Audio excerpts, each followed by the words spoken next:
क्या आप यकीन करेंगे कि दिब्बा में एक ऐसी जगह भी मौजूद है जहां एक कप कॉफ़ी के साथ समुंदर, पहाड़ और सुकून तीनों एक साथ मिल जाते हैं। तो आज हम आपको लेके जा रहे हैं एक ऐसे कैफ़े में जिसके बारे में बहुत कम लोग जानते हैं, और आज हम यहाँ ट्राई करेंगे इनकी स्पेशल कॉफ़ी और तिरामिसू केक। तो वीडियो एंड तक लाजमी देखिएगा।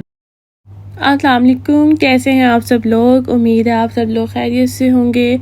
और आज क्योंकि वीकेंड के दिन था और हमने सोचा क्यों ना कहीं अच्छी जगह पे विज़िट किया जाए। बहुत टाइम हो गया था, मेरे हस्बैंड ने कहा कि हम पहाड़ों वाली साइड पे नहीं गए, तो आज मूड है क्यों ना पहाड़ों वाली साइड पे जाएं। तो किसी की रिकमेंडेशन पे हम लोग गए एक कैफ़े में जो कि बहुत ही बेहतरीन था। आज मैं आपको वो कैफ़े दिखाऊँगी और उसके रिव्यूज़ आपके साथ शेयर करूँगी। अगर आपको यूए की खूबसूरत और हिडन जेम जगह देखनी है या मज़ेदार फूड स्पॉट्स देखने हैं या अमेजिंग किस्म की जो है वो रेसिपीज़ ट्राई करनी है, तो मेरे चैनल को सब्सक्राइब करना मत भूलिएगा, क्योंकि मैं हर वीडियो में आपके लिए एक नई और ख़ास जगह भी लेके आऊँगी और मज़े की रेसिपीज़ भी आप सबके साथ शेयर करूँगी। तो वीडियो एंड तक लाजमी देखिएगा। तो आज सुबह उठ के मैंने ब्रेकफास्ट रेडी किया, बच्चों को रेडी किया, उसके बाद हम लोग निकल पड़े सफ़र पे। तो सफ़र जो है वो इतना खूबसूरत होता है पहाड़ों वाली साइड पे। तो आप लोग अब जाते होंगे तो आपको पता होगा कि इतना प्यारा व्यू आ रहा होता है। और ये तकरीबन 3 से 4 बजे का टाइम था जब हल्की धूप भी थी और साथ साथ हवा भी चल रही थी, क्योंकि पहाड़ों वाली साइड पर तो हमेशा हवाएँ चलती रहती हैं। इतना प्यारा मौसम था और हमारा प्लान बना पहाड़ों पर जाने का। काफ़ी टाइम हो चुका था कि हम पहाड़ों पर नहीं जा पा रहे थे। सोचा कि आज कोई अच्छी जगह पर चलते हैं, कोई तो एक अच्छा सा रेस्टोरेंट जो है वो विज़िट करते हैं, थोड़ा मूड भी फ्रेश हो जाएगा। सम टाइम ऐसा होता है कि आपको खुश रहने के लिए बड़ी बड़ी चीज़ों की नहीं, सिर्फ छोटे छोटे पिकनिक स्पॉट्स की भी ज़रूरत होती है। तो आप खुद को, अपनी बॉडी को, अपने माइंड को रिलैक्स करने के लिए जो है वो ऐसी जगहों पे जाएं और उस वहाँ पे इंजॉय करें फैमिली के साथ, अपने साथ। और इस तरह से जो है वो आपकी लाइफ में भी जो है ना सुकून रहता है और बड़ा अच्छा एक्सपीरियंस रहता है सारी चीज़ों का। आप लोगों को तो पता ही होगा कि यूए में बेतहाशा गर्मी पड़ रही है और इस गर्मी के मौसम में जो है ज़्यादातर लोग घरों से बाहर नहीं निकलते हैं। अमूमन पॉसिबल यही होता है कि घर में रहा जाए, क्योंकि बाहर इतनी ज़्यादा गर्मी है और हीट स्ट्रोक होने के इतने ज़्यादा खदशात होते हैं।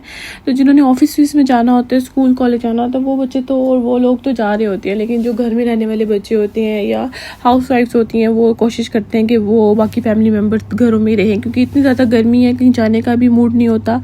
गर्मी के मौसम में इंसान सोचता तो है कि तैयार श्यार होकर कहीं भी जाए, बच्चे भी जाएँ, कोई अच्छी अच्छी पिक्चर्स लें, पिकनिक स्पॉट्स पे दे जाएँ, वहाँ पे अच्छी अच्छी पिक्चर्स लें, एंजॉय करें। लेकिन क्योंकि गर्मी इतनी ज़्यादा होती है, सोचता तो इंसान ये, लेकिन जब आप किसी आउटडोर एरिया में जाते हैं तो यकीन करें बुरा हाल हो जाता है। आपने बड़ी खुशी से जो कपड़े पहने होते हैं, आप तैयार श्यार होते हैं, यकीन करें सब कुछ जो है ना वो आवाज़ादी में बदल जाता है, क्योंकि गर्मी इतनी ज़्यादा होती है, बच्चों को भी इतनी गर्मी लग रही होती है। तो आउटडोर एरियाज़ जो है ना इन दिनों में तो कोशिश करें कि बहुत ही ज़्यादा अवॉइड करें।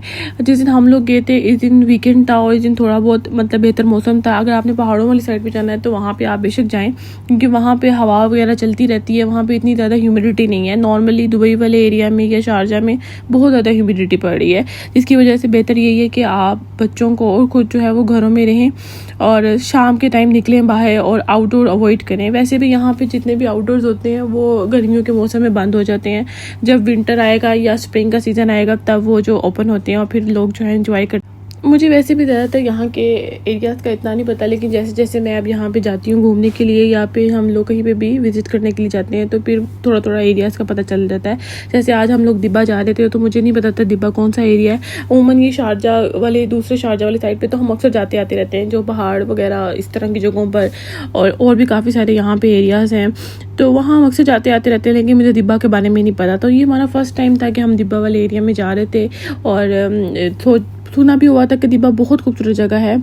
और वाकई में जब हम यहाँ पे एंटर हुए तो इतना खूबसूरत इलाका था, जहाँ पे इतनी खूबसूरती सफाई थी और जहाँ पे पास ही समुंदर भी था, ठंडी ठंडी हवाएं आ रही थी और पहाड़ों का सीन और एक बहुत ही खूबसूरत सा जिसे कहते हैं नज़ारा नज़र आ रहा था। और सारा एरिया इतना प्यारा था। जब हम लोग यहाँ पे इस एरिया में एंटर हुए तो मुझे तो ऐसा लगा कि जैसे कि शायद हम लोग किसी अच्छी सी सोसाइटी में एंटर हो गए। इतना खूबसूरत ये एरिया बना हुआ था, जैसे अगर हम पाकिस्तान में किसी सोसाइटीज़ वगैरह में जाते हैं तो बिल्कुल सेम वैसा ही व्यू दे रहा था। ये एरिया भी बहुत प्यारा लग रहा था। यहाँ पे काफ़ी सारी शॉप्स भी थी।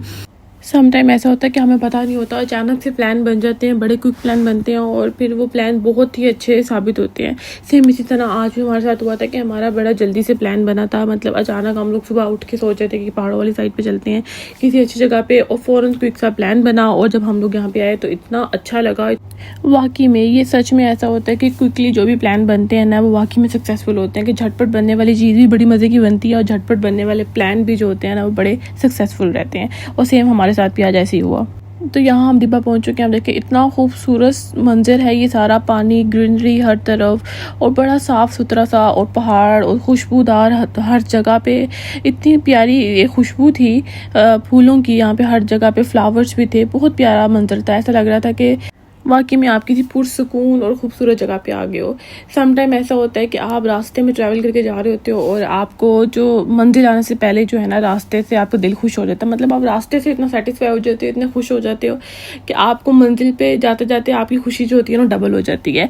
इस बिल्कुल हमारे साथ भी ऐसे हुआ था, क्योंकि इतना खूबसूरत मंजर, मुझे तो हमेशा नेचर अट्रैक्ट करती है। जब भी मैं कोई ऐसी जगह पर जाती हूँ जहाँ नेचर हो, मतलब ग्रीनरी हो, फ्लावर्स हो, प्लांट्स हो, पहाड़ हो, समुंदर, इस तरह की ठंडी हवाएं हो, इस तरह का मौसम मुझे बहुत अट्रैक्ट करता है। और मैं बहुत ज़्यादा कोशिश करती हूँ कि मैं ऐसी जगहों पे जाऊँ, क्योंकि मुझे ऐसा लगता है कि मैं यहाँ पे आके ना मेंटली तौर पे बहुत पुरसुकून हो गई हूँ, बहुत फ्रेश फील कर रही हूँ। तो इसलिए मैं ऐसी जगहों को तो बहुत ज़्यादा प्रेफर करती हूँ। यहाँ हम कैफ़े पहुँच चुके थे और यकीन करें कैफ़े में इतना खूबसूरत इस साइड का व्यू आ रहा था, इतना खूबसूरत। जैसे हम यहाँ पहुँचे, सबसे पहले तो आप देखें कि माहौल आपके दिल को बहुत अच्छा लगता है।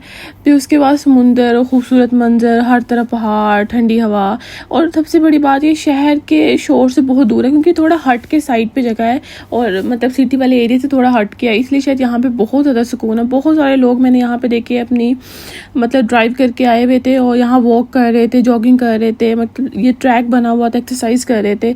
तो काफ़ी दूर दूर से भी शायद यहाँ पे लोग आते हैं सिर्फ एक्सरसाइजेस वगैरह के लिए, वॉक करने, क्योंकि आपको कहते हैं ना कि जगह भी बहुत पुरसुकून होती है, तो आपको मेंटली तौर पे और आप पुरसुकून हो जाते हो। तो ऐसी जगह इंसान को साथ लाती हैं कि खुशी हमेशा बड़ी चीज़ों से नहीं होती, कभी कभी तो खूबसूरत मंजर भी पूरा आपका दिन बना देता है। और इतना खूबसूरत मौसम था ना, और हवाएं चल रही थी, लग ही नहीं रहा था कि वही समर है। यहाँ पे आके बिल्कुल मौसम जो है ना वो चेंज हो गया था, शाम का वक्त था तो मौसम जो है ना बिल्कुल ही चेंज हो चुका था। हम लोग जब अंदर गए तो हमारा इरादा था या तो हम बाहर एरिया में सिटिंग करेंगे या फिर टॉप वाले एरिया में जो रूफ टॉप है वहाँ पे चले जाते हैं। लेकिन फिर हम अंदर गए, हमने पता किया तो वो कह रहे कि गर्मी की वजह से, ह्यूमिडिटी है, इस वजह से जो है ना वो एरिया ऊपर वाला भी बंद है और बाहर भी सिटिंग बंद है, तो आप लोग ना अंदर ही बैठ जाएँ। तो हमने कहा अच्छा चलो हम बाहर का व्यू लेके आते हैं, फिर हम अंदर आके बैठते हैं, तो फिर कॉफ़ी वगैरह पीते हैं। वैसे हमारा इरादा था कि हम रूफ टॉप वाले एरिया पर चले जाएंगे बाहरी सिटिंग को, क्योंकि ये साथ साथ देखते हुए इंजॉय करें कॉफ़ी, तो और भी मज़ा आता है। लेकिन चूँकि गर्मी की वजह से वो भी सही थे कि उन्होंने ह्यूमिडिटी की वजह से बंद किया हुआ था। फिर हमने सोचा चलो ठीक है, फिर हम अंदर ही जाके बैठ जाते हैं। बच्चे भी बड़े एक्साइटेड थे। ऐसी नई नई जगहों पे जब हम जाते हैं ना तो सबसे ज़्यादा हमारे बच्चे एक्साइटेड होते हैं, कि उनको बड़ा मज़ा आता है कि नई नई जगहों पे जाके घूमने का, वहाँ जगह देखने का और इन्जॉय करने का। तो हमसे ज़्यादा तो बच्चे एक्साइटेड होते हैं ऐसी जगहों पर जाने के लिए। तो यहाँ पर आके हमने कॉफ़ी जो है वो ऑर्डर की थी और हम उसका वेट कर रहे थे। अब A few moments later. तो यहाँ पे जनाब हमारी कॉफ़ी आ चुकी थी। ऐसा कैसे पॉसिबल है कि हम किसी रेस्टोरेंट में, किसी कैफ़े में विज़िट करें, वहाँ पे जाएं और हम वहाँ पे कुछ खाएं पिए? नहीं, ऐसा तो पॉसिबल नहीं है। मतलब मैं तो जब भी किसी रेस्टोरेंट कैफ़े में जाती हूँ तो मैं तो कहती हूँ कि मुझे तो यहाँ से कुछ ना कुछ खाना है। मतलब मैं चाहे मुझे खाना ना हो, लेकिन एटलीस्ट मुझे वहाँ का शेक या वहाँ की कॉफ़ी ज़रूर पीनी है। क्या फ़ायदा आपको ऐसे रेस्टोरेंट में जाने का भी जब आप वहाँ पे जाके उनकी चीज़ें नहीं टेस्ट कर सकते। तो मैं तो जब भी आती हूँ मैं तो हमेशा लाजमी तौर पे जो है ना टेस्ट ज़रूर करती हूँ कि वहाँ के मेन्यू को टेस्ट करना तो बहुत ज़रूरी है मेरे लिए। खैर मैं मजाक कर रही थी। यहाँ पे हम लोग आए थे और हमने कॉफ़ी ऑर्डर की, उसके बाद तिरामिसू केक, पुलअप केक था जो कि बच्चों के लिए ऑर्डर किया था, क्योंकि बच्चे जो हैं वो कॉफ़ी तो नहीं पसंद करते। तो हम लोगों ने बच्चों को कॉफ़ी और चाय से बहुत दूर रखा हुआ है। अच्छी भी है कि उनके लिए अच्छा नहीं है, इसलिए उनके लिए केक ऑर्डर किया था। तो इतना मज़े का केक था और कि कॉफ़ी की खुशबू भी इतनी अच्छी आ रही थी कि आप एक सिप जो है वो कॉफ़ी का लें और साथ जो है वो केक खाएं। लेकिन कॉफ़ी की जो कड़वाहट होती है ना और मीठे का कॉम्बिनेशन एक बड़ा अच्छा कॉम्बो बन जाता है, वो आपको कड़वी नहीं लग रही होती। मैं अमूमन कॉफ़ी में चीनी बहुत हल्की पीती हूँ और मेरे हस्बैंड तो चीनी बिल्कुल भी नहीं लेते। तो फिर हम उसके साथ कुछ इस तरह से स्वीट ले लेते हैं। फिर ये होता है कि वो एक कॉम्बिनेशन, एक कॉम्बो सा बड़ा मज़े का लग जाता है। तो आप लोग भी जब डिब्बा आएँ तो ये कैफ़े को अपनी लिस्ट में ज़रूर ऐड कर लें। आई होप आप लोगों को वीडियो अच्छी लगी होगी। तो मेरे चैनल को लाइक, शेयर और सब्सक्राइब करना मत भूलें और बेल आइकन को लाजमी प्रेस करें। अल्लाह हाफिज़।